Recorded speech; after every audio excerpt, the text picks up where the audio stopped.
Assalamualaikum warahmatullahi wabarakatuh.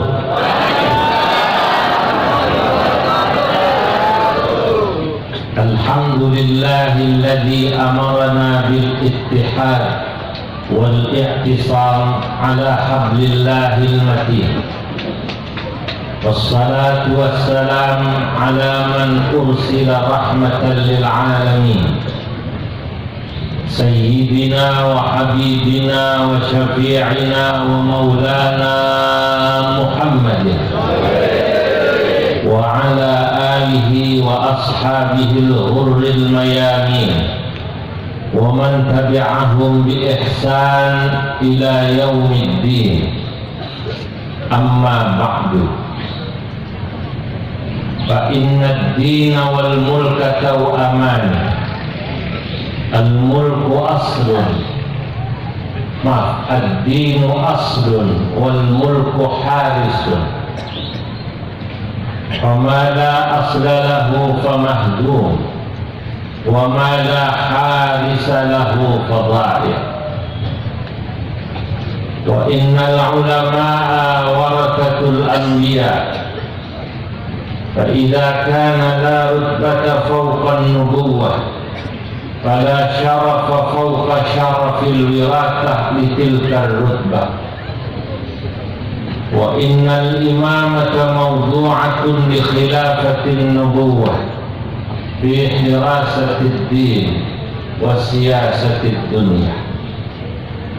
Hadratal muhtaramin, para alim ulama, para masyayikh, para kiai, wabil khusus Al-Mukarram Romo Kiai Haji Abdul Aziz, Ketua Takmir Masjid Agung Lamongan, yang juga Ketua Majelis Ulama Indonesia Lamongan, para masyayikh yang banyak saya tidak bisa menyebut satu persatu namanya, wabil khusus yang sama-sama kita hormati Bapak Bupati Lamongan, Bapak Wakil Bupati Lamongan, Bapak Sekda, dan seluruh unsur Forkominda yang hadir, hadirin hadirat jamaah, insyaallah yang hadir, yang rawuh dicatat dalam deretan ahli surganya Allah.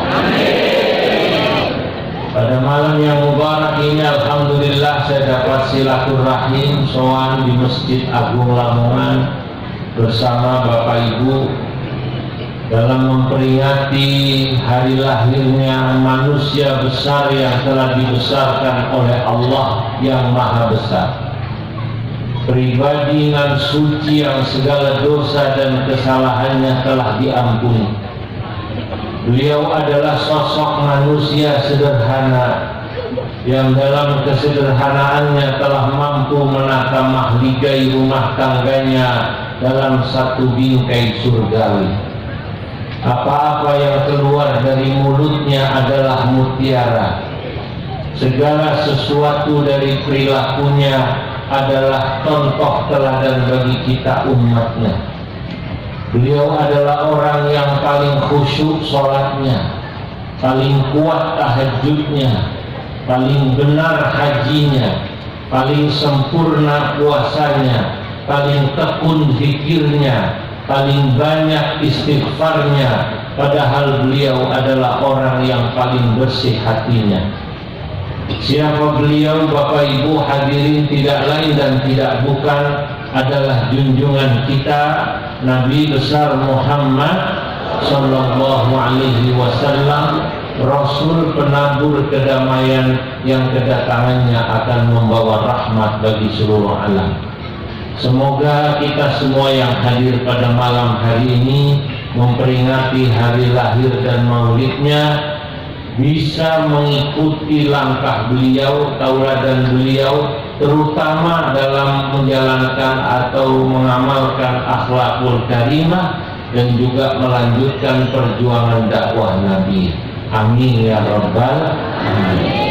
Hadirin Bapak Ibu, sesungguhnya inti ceramah maulid itu tadi sudah disampaikan oleh Bapak Bupati dan Ketua Panitia. Bapak Buta Bupati mengatakan bahwa inti maulid itu gembira, bersyukur kepada Allah karena kita jadi orang Islam, kenal Allah dari Nabi Muhammad. Itu betul. Kalau dia menangan kita ini jadi orang Islam, jadi umatnya Kanjeng Nabi, ini luar biasa. Pertama, kita tinggal jauh di Lamongan. Lamongan kota saja jauh, apalagi Lamongan desa. Singkatan Lamongan desa itu apa ya? Ada yang bilang Lamongan desa itu kalau di Mekah dari mana? Bangladesh. Bangsa Lamongan desa. Dari Lamongan kota saja Mekah jauh, apalagi dari Lamongan desa. Lah kok kita bisa iman pada Nabi, itu luar biasa. Karena dipikir-pikir kita ini cucunya Nabi bukan? Kalau Habib Sayyid masih cucunya Nabi. Walaupun sekarang ada yang mempertanyakan, betul tidak? Ya kalau saya sih terserah, faman syaa fal yu'min wa man syaa fal yakfur. Yang percaya yang monggo, tidak percaya ya monggo. Saya tidak mau masuk pada perdebatan itu. Karena sesungguhnya orang itu dihormati yang pertama karena akhlaknya, apalagi kalau keturunan orang baik. Keturunan Kanjeng Nabi, kalau akhlaknya baik, wajib kita hormati. Betul atau tidak? 2 kali hormatnya. Putranya kiai, kalau akhlaknya bagus, ilmunya hebat, kita hormati, dipanggilnya Gus. Benar? Ada yang bilang bagaimana kalau putranya kiai akhlaknya jelek, kelakuannya buruk, dipanggilnya apa Pak? Ada yang bilang dipanggilnya Gus. Gus apa kardus? Wallahu a'lam. Ya. Karena memang manusia itu begitu. Lah kita cucunya Nabi bukan? Oh dari lihat hidungnya kan jauh ya, bukan? Hidungnya jenengan kan yang boten gambling yang boten ya. Ya Allah, aku bilang Esa itu tuh diperhalus jadi tidak ganggu gitu. Itu namanya eufemisme bahasa gitu, Bupati, penghalusan bahasa. Cucu Nabi bukan, ponakannya bukan, oh iman, itu luar biasa. Dan yang memperingati Maulid Mekah itu dari dulu orang Jawa. Saya baca kitab klasik ya Pak, sudah lama, bukan klasik sekali, tapi itu ditulis oleh ya antropolog Belanda namanya Snow Hoogrun. Dalam kitabnya yang diterjemahkan dalam bahasa Arab menjadi Sofaha min Tarikh Makkah, beberapa lembar dari sejarah Mekah. Itu ternyata orang yang menghormati Nabi, mencintai Nabi luar biasa, mengadakan maulid hebat besar-besaran dari dulu orang Jawa. Baik orang Jawa ketika di Indonesia maupun orang Jawa ketika di Mekah. Ya sampai sekarang orang Jawa di NTT, di Merauke, saya baru pulang dari dikatakan Pak Bupati, Pak Wakil Bupati, dari Merauke yang bikin maulid besar-besaran ya orang Jawa. Tadi malam saya ceramah di TTS. TTS itu adanya di Nusa Tenggara Timur. TTS itu kabupatennya namanya apa? NTS, apa itu kepanjangannya? Timur Selatan. Itu yang bikin acara megah besar, Masya Allah. Siapa ketua panitianya? Ketua panitianya orang Karanggeneng. Orang mana itu Karanggeneng? Masya Allah, Bangladesh namanya. Ya orang Jawa gede-gedean. Ya Allah, ya Rasulullah. Makanya kita beruntung. Nabi menyebut orang yang masanya jauh dengan masa Nabi, tapi mau iman pada Nabi, cinta mahabbah pada Nabi, Nabi katakan beruntung 3 kali. Kalau sahabat iman pada Nabi wajar, karena sahabat melihat langsung bagaimana perilaku Nabi. Sahabat itu melihat langsung bagaimana gagah tampangnya Nabi, bagus akhlak dan budi pekertinya Nabi. Sahabat melihat langsung bagaimana proses turunnya Al-Quran. Maka kalau sahabat beriman wajar. Tapi yang hebat ini ya panjenengan, anda bapak ibu semua ini sudah pernah bertemu Nabi belum? Mimpi lah, minimal mimpi ketemu Nabi pernah belum?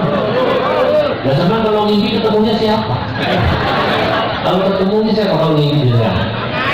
Hah? Kok pukul? Mimpinya ketemu siapa biasanya Pak?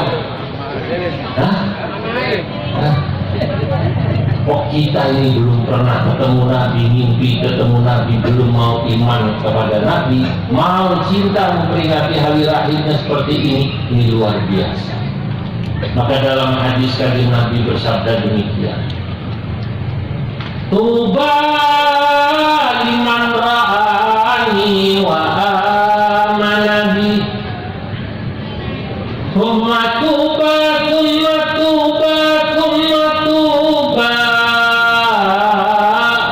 liman lam yarani wa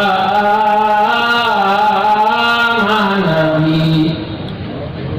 Berbahagialah orang-orang yang pernah melihatku lalu mereka beriman kepadaku, para sahabat. Tapi lebih bahagia lagi, lebih bahagia lagi, lebih bahagia lagi orang-orang yang belum pernah melihatku dari Lamongan. Tapi mereka mau iman, cinta, mahabbah kepadaku. Masya Allah. Nabi katakan tuba, beruntungnya 3 kali. Kalau sahabat beruntungnya hanya sekali. Lah, kalau sekarang ngakunya sudah cinta Nabi, kalau sekarang ngakunya sudah mahabbah kepada Nabi, lalu apa buktinya? Ya buktinya itu yang tadi disampaikan ketua panitia itu. Tolong masjid ini dimakmurkan. Nah, itu bicara maulid ya. Tolong masjid ini apa dimakmurkan. Karena inilah lambang syiar agama yang dibawa Nabi, ya masjid. Dulu ada seorang ulama dari India, namanya Syekh Waliullah Ad-Dahlawi, menulis kitab, di antara kitabnya yang masyhur Hujjatullahil Balighah dan kitab Al-Insaf fi Asbabil Ikhtilaf. Kata Syekh Waliullah Ad-Dahlawi, seorang ulama besar mujaddid dari India, kalau Anda ingin melihat agama Nabi hidup di satu daerah, syiar agamanya kanjeng Nabi hidup di satu daerah, pertama kata Syekh Waliullah Ad-Dahlawi, lihatlah masjid. Apanya yang dilihat masjidnya? Apa AC-nya? Bukan, Pak Ketua, bukan. Ya ada AC, alhamdulillah. Saya tadi sholat maghrib di sini. Masya Allah, memang sejuk, Pak. Sejuk. Masya Allah. Saking sejuknya itu imamnya suaranya enak, ada makmum yang peletuk-peletuk ngantuk. Ternyata masjid itu yang dilihat bukan sekedar fisiknya. Masjid Lamongan alhamdulillah pun saya sudah wah indah ini. Ada unsur klasiknya, ada unsur modernnya, ada AC-nya sudah bagus. Tapi bukan itu. Utamanya kalau Anda mau melihat syiar agama Allah di satu daerah hidup, lihatlah bagaimana sholat jamaah. Alhamdulillah, Rawau ningali sholat maghrib sahih Bu. Di sini jangankan kau maghrib Pak Kiai, subuh saja katanya nggak muat sampai keluar dulu. Sendale. Apanya? Masya Allah. Oh itu besar. Itu mahal.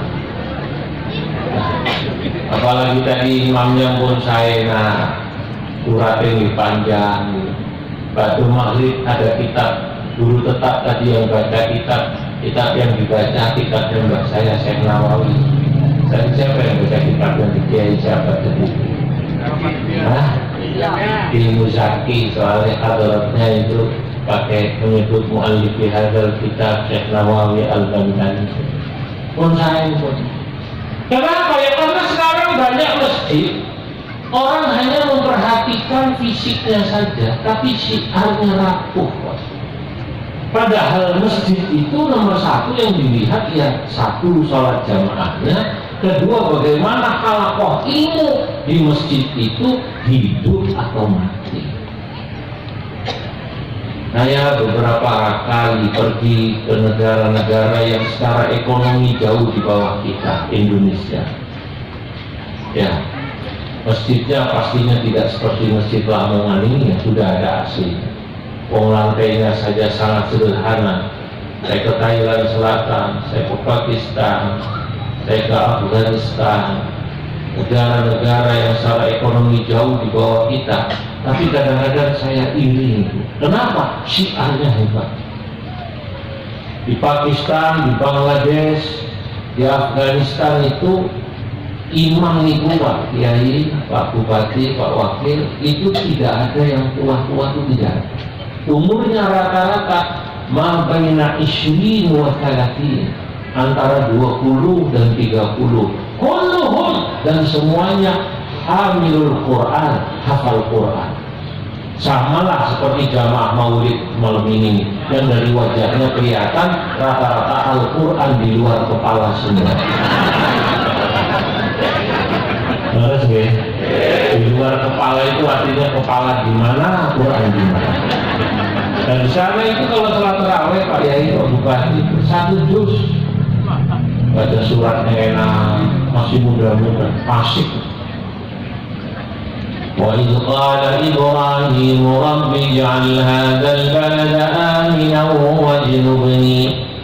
wajnubni wa baniya an na'budal asnam.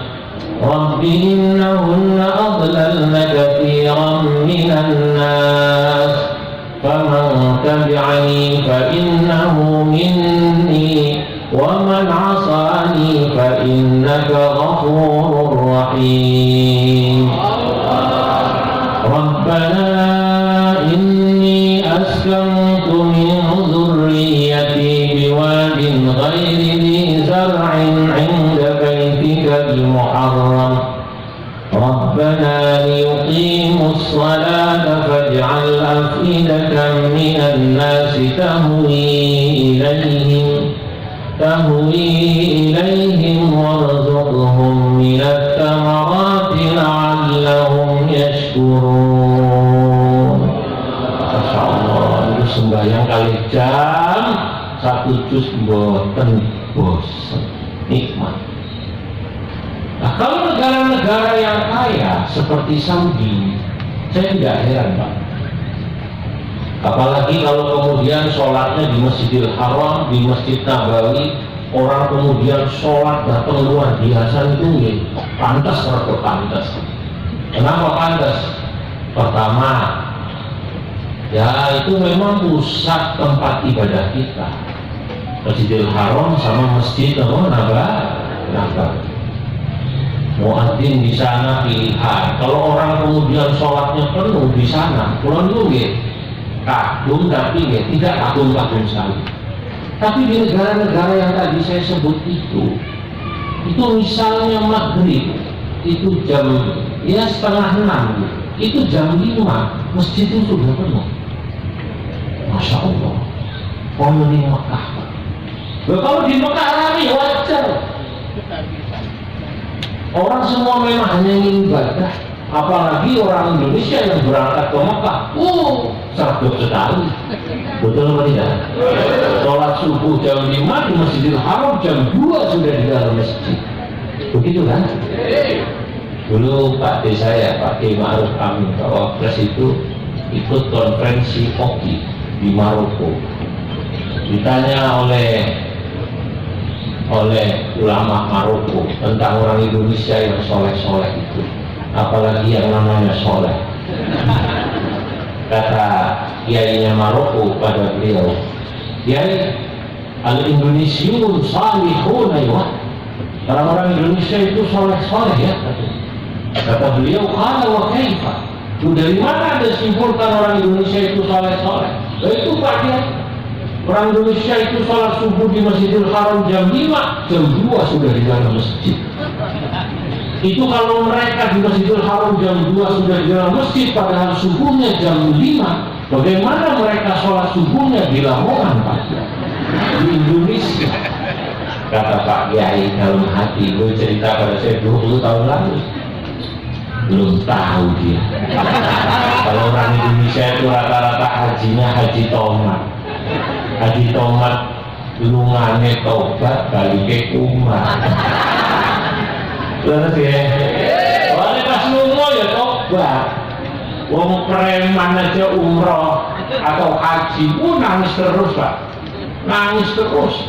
Padahal dia nggak ngerti yang dibaca imam artinya apa, yang ketemu satu kalimat aja, satu kata yang dia tahu artinya langsung nangis. Membayang imamnya baca akhir surah Az-Zumar. Wasiqal ladzina kafaru ila jahannam zumara. Begitu ketemu jahannam, preman pasar Lamongan nangis. Allah, jahannam pasti neraka ya. Nangis lah. Masya Allah. Nah, makanya kalau di sana tobat pas balik langsung. Nah, itu. Ini bahasa. Kalau di Mekah orang sergap wajar, Pak. Mau ambilnya pilihan Pak Buah. Mau ambil di Masjidil Haram itu pilihan, Pak. Gajinya juga memang ya jelas, Pak. Bayarannya jelas.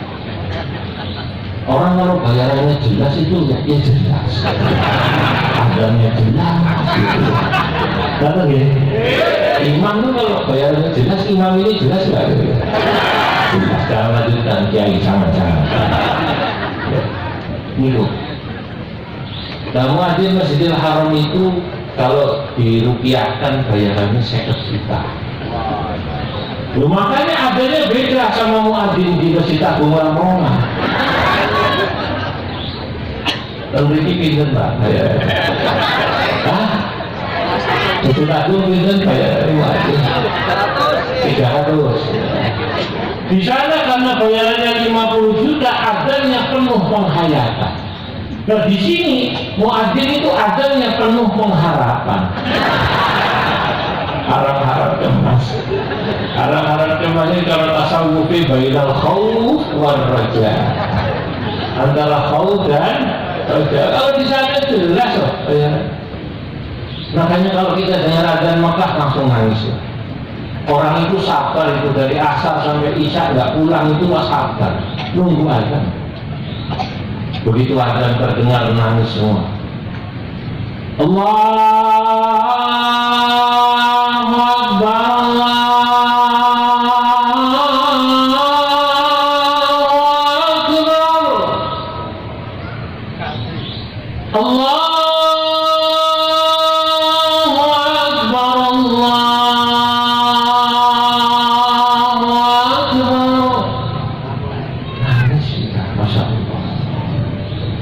Bapak-bapak, ibu-ibu, kalau di negara-negara kaya apalagi Mekah, Masjidil Haram, orang sholat berbondong-bondong, ya saya kagum kalau gumun nih, buatan gumun-gumun banget. Yang saya akan sangat dan lebih kagum kalau ada seseorang jauh dari Mekah, tapi hatinya seperti sedang dekat dengan Mekah. Kalau tadi dikatakan ketua panitia qalbuhu mu'allaqun bil masajid, hatinya connect dengan masjid. Ada orang rumahnya mungkin jauh dari masjid tapi hatinya connect dengan masjid, sehingga bolak-balik sholatnya ke masjid terus jamaah. Ya. Kalau sudah seperti ini, Nabi katakan dalam sebuah hadis, "Idza ra'aitumur rajula ya'tadul masjidah fashhadu lahu bil iman." Idza ra'aitumur rajula ya'tadul masjidah fashhadu lahu bil iman. Apabila kalian melihat ada orang kok masya Allah cintanya sama masjid, rumahnya 10 dari Masjid Agung, rumahnya 2 kilo, tapi nek sembahyang subuh numpak sepeda, masya Allah, saking pengen bisa sholat jamaah ke masjid. Saksikanlah, kata Nabi, kalau Anda melihat orang semacam itu, berarti iman sudah masuk ke dalam hati orang tersebut. Moga-moga kita masuk dalam kategori orang ini. Ya Rabbal Alamin. Makanya dulu ada orang itu mengamalkan hadis Nabi, pengen punya rumah yang jauh dari masjid. Dulu ada sahabat dalam hadis itu pengen beli tanah samping masjid, karena katanya kalau dari rumah ke masjid jauh ya Rasulullah, kata sahabat ini, saya ingin beli rumah dekat masjid. Kata Nabi, sudah jangan, biar kamu rumahnya jauh, yang penting tetap kamu sholatnya ke masjid, karena setiap langkah itu Masya Allah itu ganjaran tok lah itu. Dan itu ada sahabat tabi'in persisnya, namanya Imam Atha. Imam Atha itu muridnya sahabat Ibnu Abbas, tinggalnya di Taif. Padahal aslinya dia Mekah, tapi milih di Taif. Ibnu Abbas milih di Taif. Waktu ditanya, kenapa kok tidak memilih tinggal di dekat Ka'bah, tapi jauh dari Taif? Lah orang itu yang penting hatinya connect apa tidak, gitu. Ada satu ungkapan Imam Atha yang ini diceritakan oleh Imam Al-Ghazali dalam kitab Ihya Ulumuddin. Kata beliau, la an takuna ba'idan min Makkah. Kamu jauh dari Mekah, awakmu mayaduh ke Mekah, mungkin di Indonesia.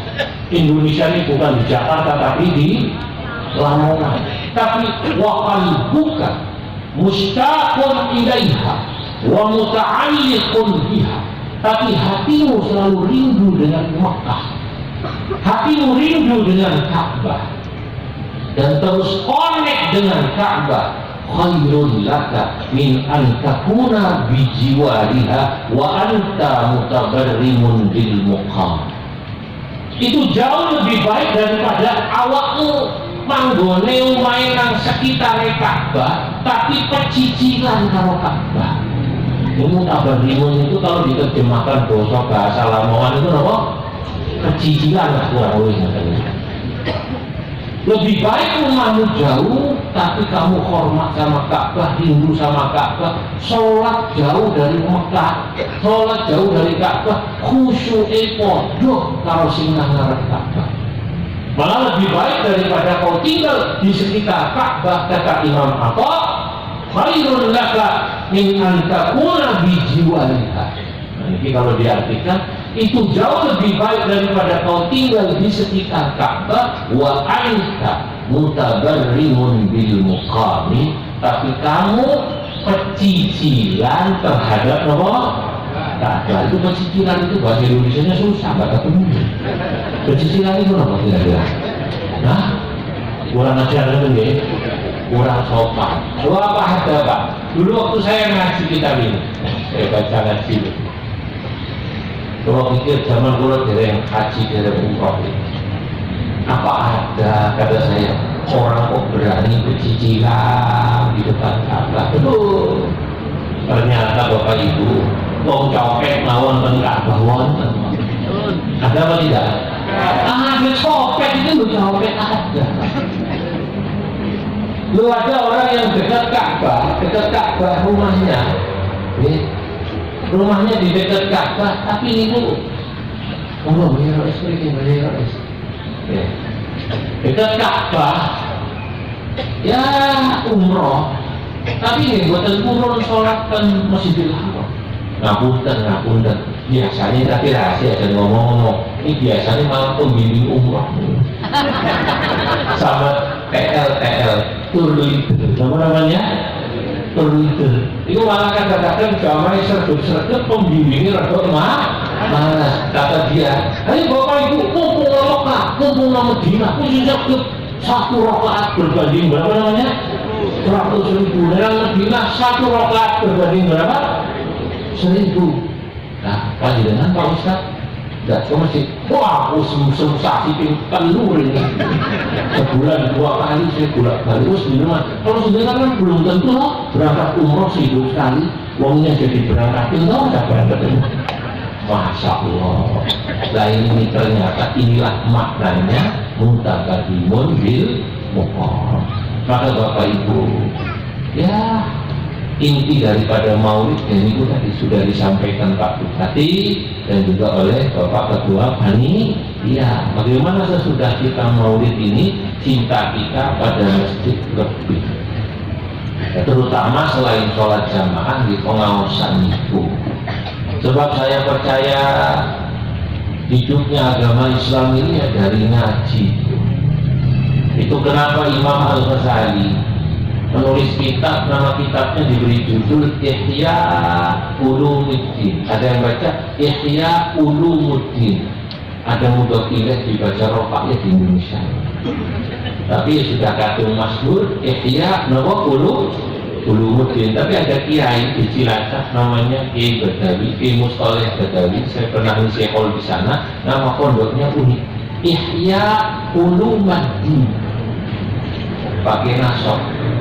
Terus nahu itu katanya dulu saya ngaji nahu waki, ya nahu macam rono macam ini iso kabeh dicarikan wajahnya.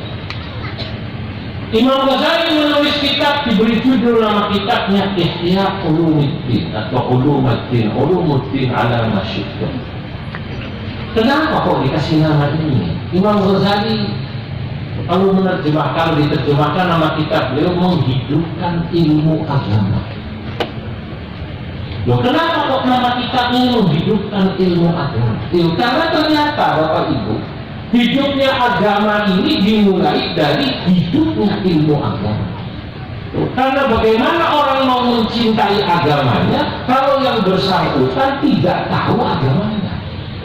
Kan begitu logikanya.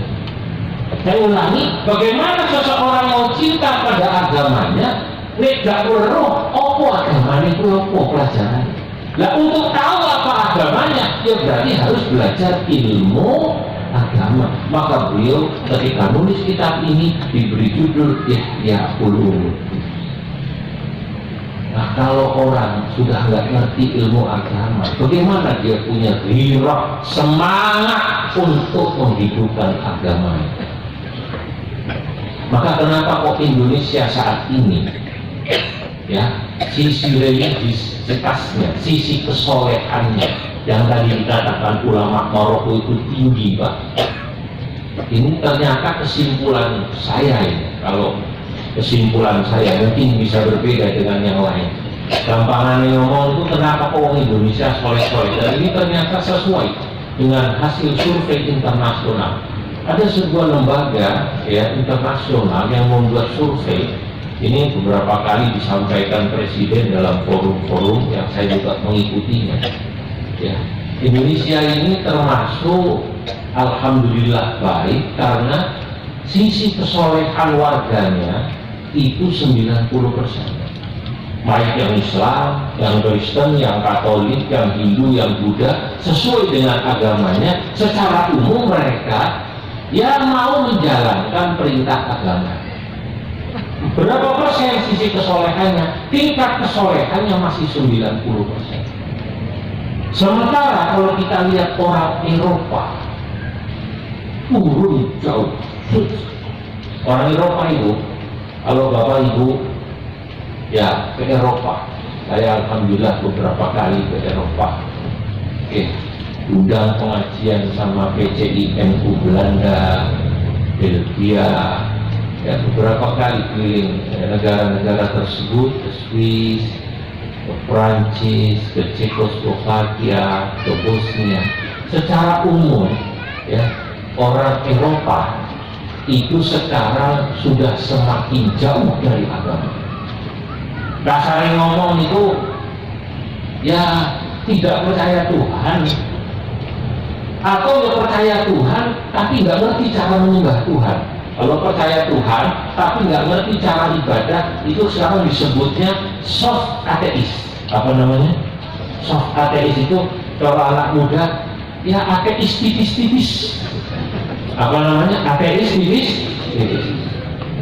Sederhana. Kalau orang Indonesia kan maaf nih, walaupun nakalnya kadang temenanan, nakal, Itu kalau ditanya, ku janjane dua agama, wah ini Islam, betul apa tidak?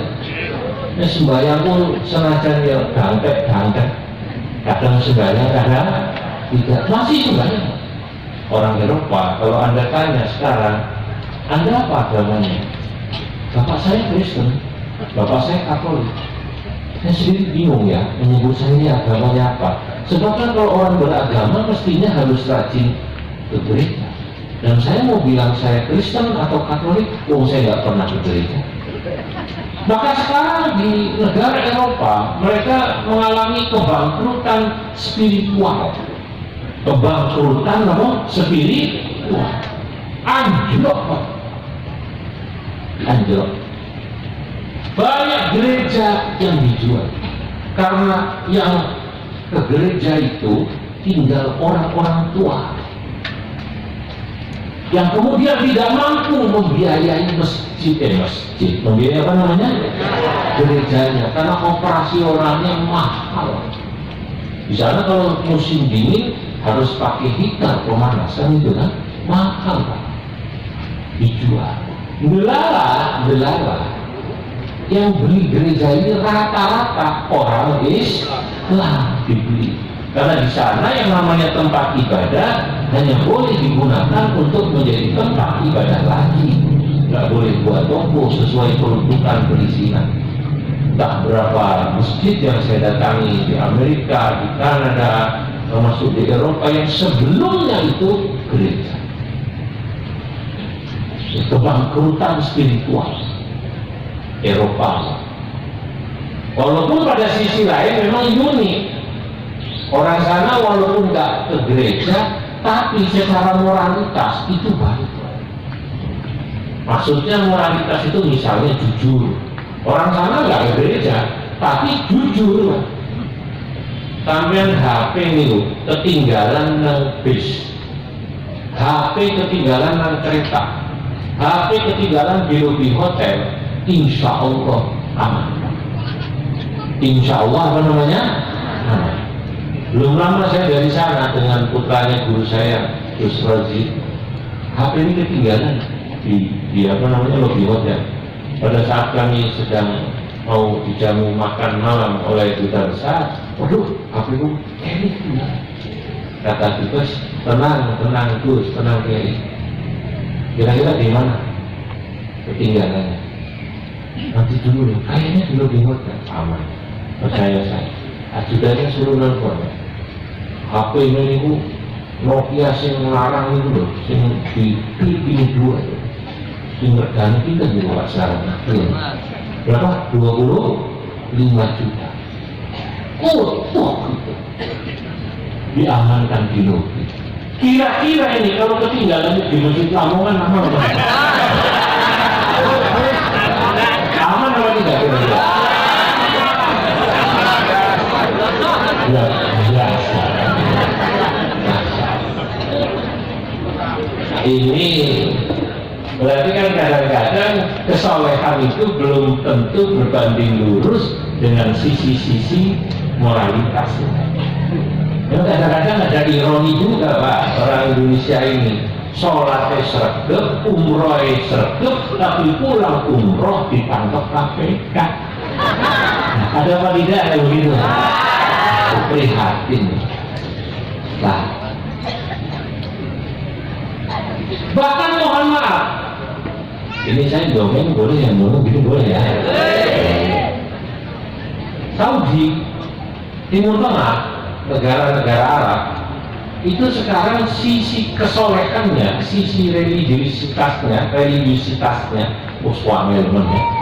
sisi spiritualitasnya itu turun di bawah Indonesia dalam survei terakhir menjadi sekitar 80 atau 85% paling tinggi di bawah Indonesia loh. Padahal dulu kalau orang Timur Tengah nih loh, terutama Arab, jadi patokan orang Indonesia. Kadang-kadang orang Indonesia itu sing awam terutama pulang umroh itu pengurus masjid diomel, bos Aja ana kunute meneh, orang Saudi nang Mekah yang ora ana kunut. Karena yang dipakai patokan apa namanya? Masjidil Haram, karena di sana tidak pakai kunut. Dia tidak tahu kalau Masjidil Haram itu madhabnya Hambali. Madhab Hambali ini buatan pakai kunut. Wiridan keras diseneni. Pak Kiai, Pak Ustadz, ini salah ini. Yang saya sholat di Masjidil Haram, Masjid Nabawi nggak ada wiridan masing-masing. Ini salah. Jadi dulu Timur Tengah itu selalu jadi apa namanya patokan. Dia nggak tahu. Memang madhab Hambali menggunakan paham, memilih paham yang wiridan pelan. Kalau kita dari dulu ikutnya wiridan apa keras. Oh, bar sembahyang salaman, bar wiridan. Kemudian itu kalau bar sembahyang salaman betul. Selesai sallallahu ala Muhammad sallallahu alaihi wasallam itu ya. Wah, ini ada orang pulang umroh langsung yang salaman disalib. Bid'ah. Salah ini salah. Di Masjidil Haram, Masjid Nabawi tidak ada yang salaman. Itu karena yang mindset orang Indonesia dianggapnya Timur Tengah, khususnya Arab Saudi itu dianggapnya apa namanya? Jadi rujukan dia nggak tahu. Wong ini cuma masalah khilafiyah, satu madhab Hambali, satu madhab Syafi'i. Indonesia madhab Syafi'i. Padahal kalau dia ngaji yang luas, dia tahu salaman ba'da sholat itu sudah menjadi tradisi sejak dulu di Syam. Bahkan Imam Ibnu Taimiyah yang sering dijadikan patokan madhab Hambali mengatakan dalam majmu' fatwanya bahwa yang namanya salaman ba'da sholat asar, pada sholat isya kalau nggak salah atau subuh itu menjadi tradisi dan itu tidak usah diributkan karena ini masuk dalam bagian adat bukan bagian ibadah. Kenapa? Karena salamannya bersembahyang. Boleh diributkan kalau salamannya di tengah sholat. Nah itu baru. Begitu sembahyang Allahu Akbar. Bismillahirrahmanirrahim. Karena dari sehat orang. Wah ya ini bukan cuma bid'ah sembahyangnya Nah sekarang Bapak, Saudi itu mengakhirkan di Indonesia ini Pak Bupati ya, tidak ada peringatan Halloween. Di Riyadh kemarin laki perempuan memperingati Halloween yang pakai topeng sing aneh-aneh itu. Indonesia kan betul-betul nggak tahu ya. Untuk setan ya. Itu Saudi. Di Jeddah juga begitu, sudah banyak pelakon malam. Di Riyadh pun lebih parah, di Dubai pun lebih parah. Sampai melaku orang gini semantan perempuan. Saya kemarin baru transit habis ikut sidang OI di Kabul, transit di Dubai, Masya Allah diajak makan sama dubes itu konjen lah. Jadi kan itu jalan semacam ini pakaian. Dilihat dosa, tidak dilihat itu ya, Masya Allah di depan mata itu. Ya Tuhan ya Allah, moga-moga saya tidak dosa. Padahal dulu Dubai, Emirat Arab, Saudi, Bahrain, Kuwait, pokoknya orang Arab lah. Orang Indonesia itu menganggapnya itu orang soleh. Mungkin Arab itu orang Indonesia umroh haji mau ambil nikah ke kantin, lihat supirnya pakai gamis, pakai sorban merah, dicucuk tangan. Allah, nah ini kiai tidak disupir. Dia nggak pernah kok ya. Orang Indonesia itu kan kalau melihat orang Arab bicara di TV, pikirannya ya doa. Kalau untuk TV kalau amin. Padahal itu berita. Kata pembawa acaranya, ayuhal musyahidun al-kiram, hadal yawm surirna bi'anna baldatana kada wa kada. Orang Indonesia amin. Indonesia ya. Ada betul sakit membedakan mana selawatan, mana lagu gambus. Wah, dulu ada gambus itu lagu cinta ya, langsung sholawat dibacanya. Kilmah walau jabal khatir wala salamin ba'id wala lisanan hadir. Itu langsung bapak-bapak Allahumma sholli ala Muhammad. Itu lagu cinta lah. Bicaralah wahai kekasihku, walaupun kau salam dari jauh, walaupun menggunakan surat cinta. Luar Indonesia gak ngerti artinya Allahumma sholli ala Muhammad. Itu ada juga lagu gambus itu dari Yaman yang terkenal, dinyanyikan oleh Abu Bakar bin Salim Al-Faqih. Inta ana syufak ya kamil wasufak kulli maka kulli batis mahlufak fansasad dunya min sa'at masyufak kulli maka kulli yasidil mawani. Dan itu memang kalangan Arab, kalangan habaib kadang-kadang kalau bagi acara nikahan itu konten roha kan itu kan, roha itu gambusan. Orang Indonesia dia nggak ngerti ini lagu ya, lagu buat hiburan. Dia nggak ini sholawat. Allahumma sholli ala Muhammad.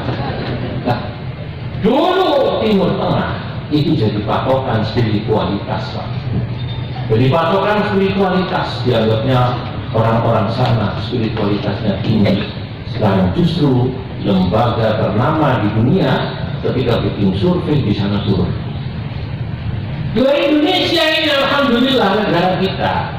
Ya dibilang sempurna belum, tapi alhamdulillah kok dari sisi spiritualitas orang Indonesia itu jadi soleh-soleh. Diundang-undang masih datang begini, di atas acara hall pengajian masih ramai dan masih dibuat. Saya bertemu Mufti Dubai di Jakarta. Mufti Dubai itu menangis ketika datang di Jakarta, Proyai Pak Bupati, Pak Wagub. Karena di Jakarta dan sekitarnya Jabodetabek, beliau menghadiri acara pengajian semacam ini. Itu yang hadir semacam ini, 1.000, 2.000, bahkan bisa 5.000. Beliau nangis. Sampai salah satu santrinya bilang, boleh apa tidak saya pengen punya rumah di sekitar Jakarta ini. Saya menikmati, Masya Allah, ada orang kok begitu sergap, rajin mau ngaji, mendengarkan halakoh ilmu yang disampaikan ulama. Kenapa? Karena di negeri saya, di Dubai, beliau mufti mengundang pengajian itu, padahal diundang, dikasih makan, dikasih ongkos. Itu yang datang paling 40 orang. Saya mau tanya, panjenengan Bapak Ibu, rawuh mriki iki diongkosi mboten kalian panitia. Diongkosi apa mboten? Ya kalau tinggi Senin ya. Betul apa tidak? Alhamdulillah. Ada yang kebagian Senin ada? Ada, masih mau. Nah, sekarang pertanyaannya kenapa orang Indonesia kok sisi spiritualitasnya masih cukup tinggi? Pak Bupati, Pak Wakil Bupati, para yai, para rawuh, ternyata di sini ada unsur keterlibatan dua unsur penting, yakni ulama umaro dalam menopang kehidupan beragama di Indonesia. Itu yang tadi dalam mukadimah saya katakan, ad-din wal mulku tau amani. Ad-dinu, agama ini bapak-bapak, ibu-ibu, wal mulku, dan kekuasaan, state, negara, tau amani, kata Imam Al-Ghazali, seperti saudara kembar.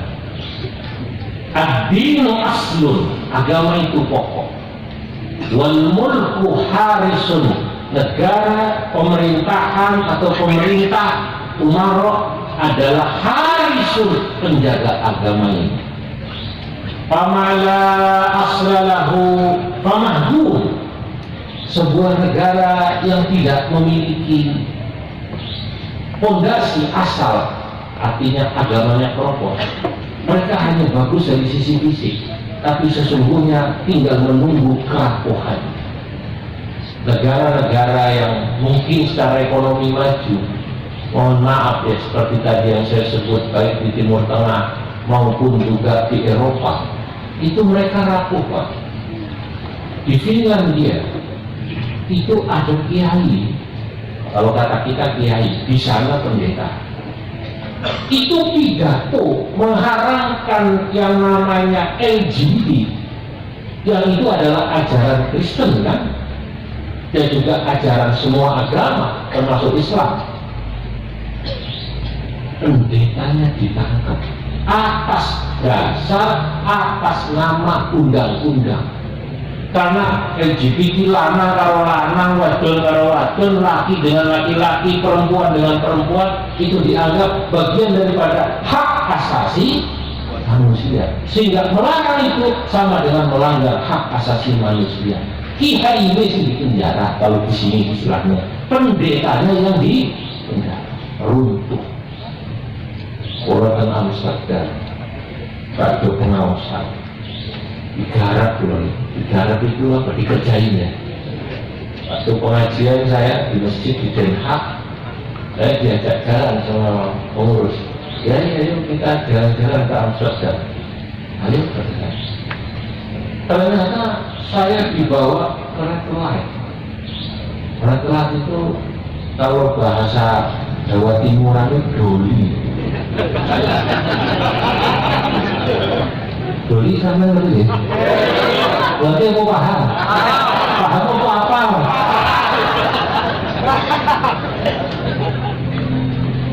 Lapas harinya itu hari G Pak.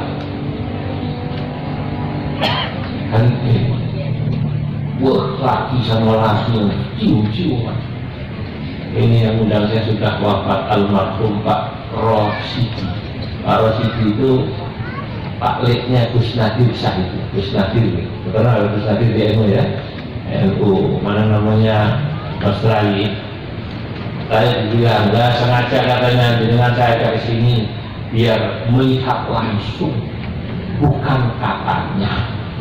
Ya Allah.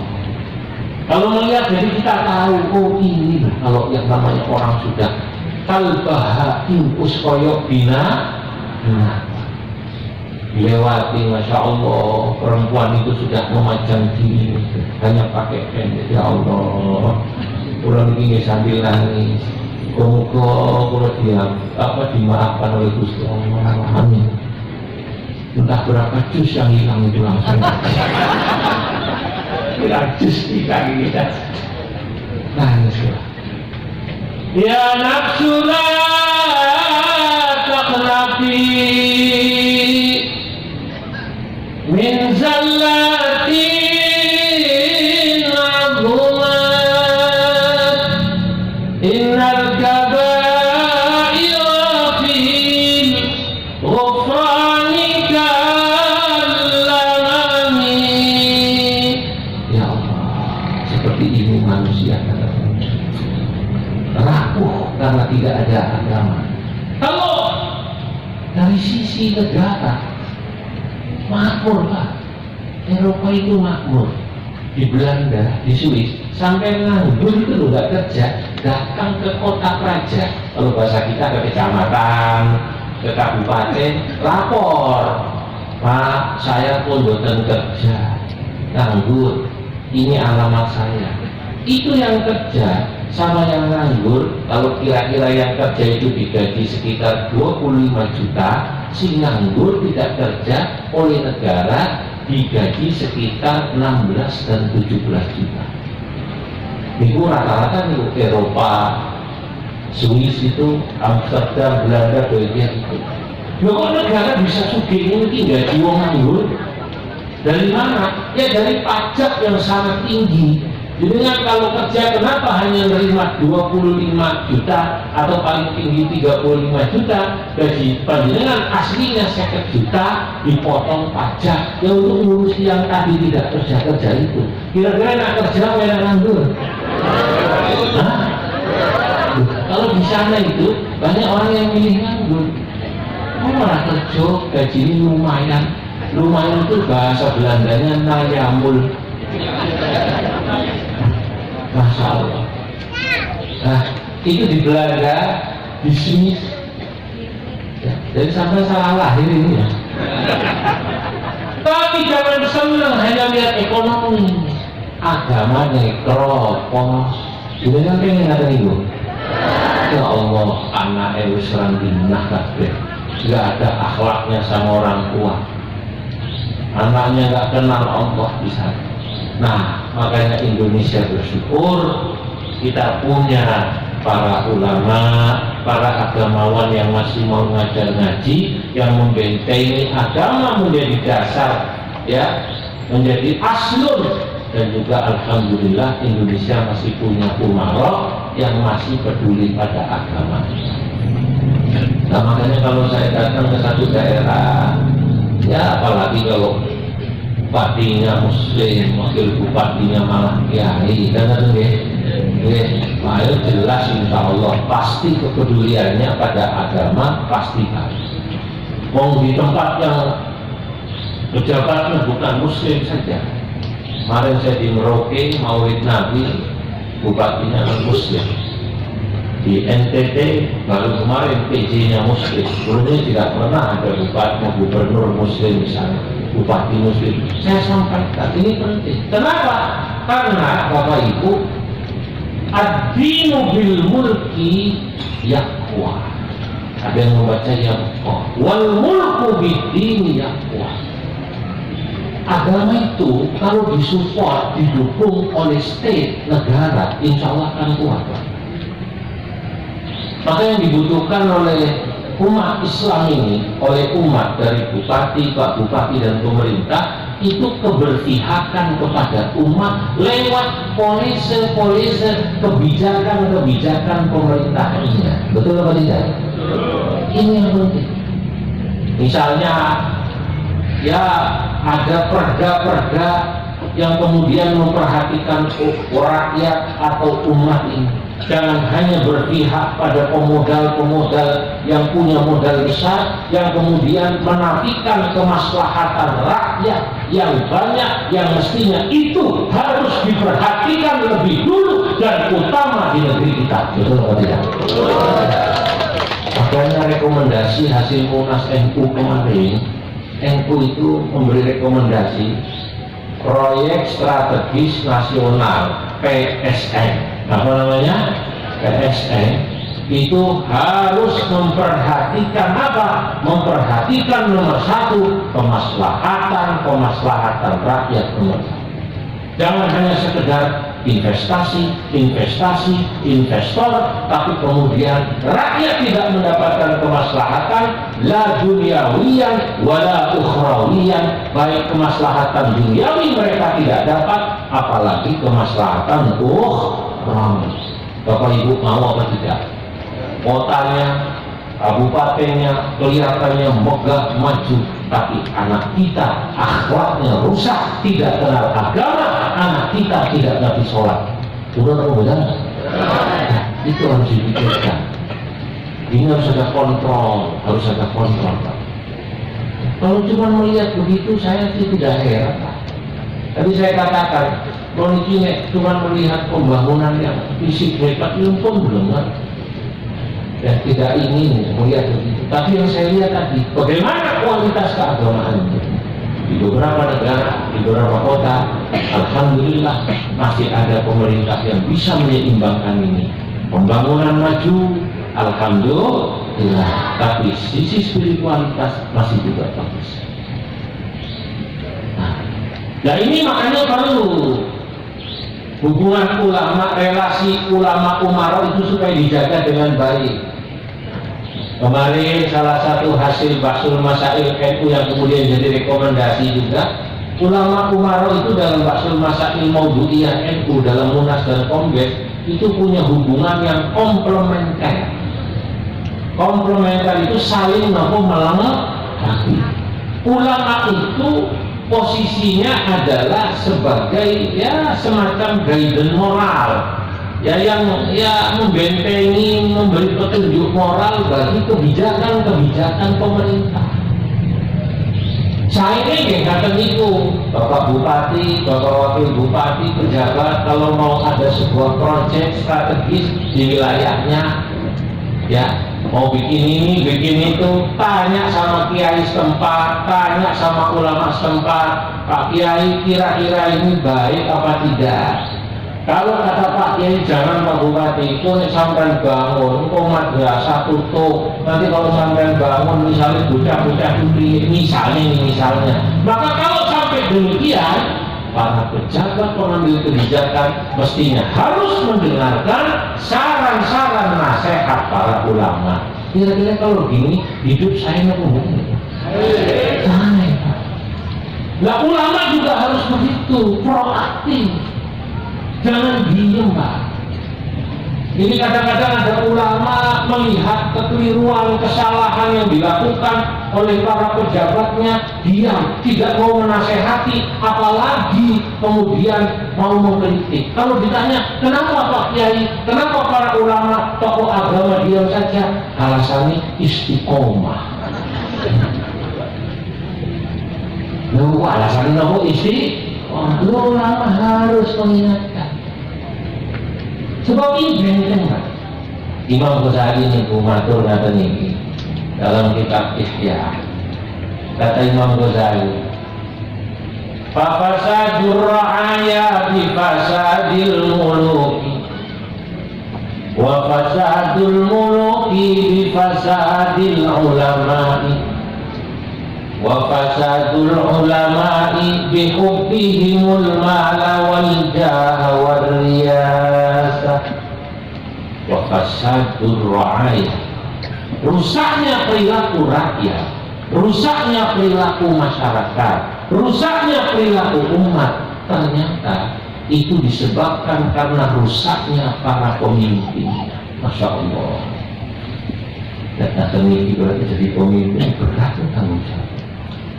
Kullukum ra'in wa kullukum mas'ulun an ra'i. Berat. Itu makanya sahabat Umar dulu nangis pada saat diangkat jadi khalifah. Saya takut, kata sahabat Umar, kalau nanti saya di akhirat dilandrat, apa dilandrat? Dibawa ke pengadilan akhirat gara-gara ada seekor kambing di pinggir sungai Efrat, Tigris, kuru, karena nggak bisa makan. Itu padahal kambing sing kuru, meneh anaknya menung, Masya Allah. Alhamdulillah, tapi warga Lamongan lembu-lembu Pak. Alhamdulillah. Apalagi kalau bulan Maulid ya Bu ya. Bulan Maulid itu rata-rata ditimbangnya bobotnya tambah benar. Nah, ya, saya itu perhatikan ibu-ibu itu kalau pengajian terutama tasnya beda sama kondangan. Kalau pengajian itu rasanya gede-gede, soalnya buat tempat kuih dan berkah. Alhamdulillah. Jadi fasadur ra'aya bi fasadil muluki, rusaknya perilaku rakyat itu kata Imam Ghazali disebabkan karena perilaku umat, perilaku para pemimpin. Kenapa?